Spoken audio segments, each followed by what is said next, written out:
అండి, అందరికీ chicken curry చేస్తున్నానండి. కొబ్బరి పాలతో కేజీన్నర చికెన్ తీసుకున్నాను. 4 స్పూన్లు ఆయిల్ వేసుకున్నాను. కర్రీస్కి శనగ నూనె బాగుంటుందండి. ఒక 7-8 లవంగాలు, దాల్చిన చెక్క ముక్కలు ఒక 7-8 వేసుకున్నాను. వేగినాయి కదండి. ఒక 5-6 ఆనియన్స్ తరుగు, ఒక 5-6 పచ్చిమిర్చి తరుగు వేసుకోవాలి. అల్లం వెల్లుల్లి పేస్టు, కరివేపాకు వేసుకోవాలి. కూరలో గరిట అంతా అండి, మీడియం సైజ్ గరిట అంతా, ఒక చిన్న స్పూను పసుపు. ఇప్పుడు చికెన్ వేసేసుకున్నాను. ఉప్పు, కారం మన టేస్ట్కి తగినంత 2 స్పూన్లు కారం వేసుకున్నాను. గరం మసాలా 2 స్పూన్లు వేసుకున్నాను, టేబుల్ స్పూన్లు అండి.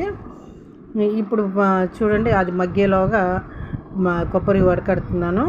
ఎవరన్నా చేతకాని వాళ్ళు కూడా చూస్తారని చెప్పి ఇలా వడకట్టుకుంటారని చూపించాను. పోసేస్తానని కొబ్బరి పాలు. నీరంతా ఎగిరిపోయినాయి కదండి. Kasuri methi, like, share, subscribe.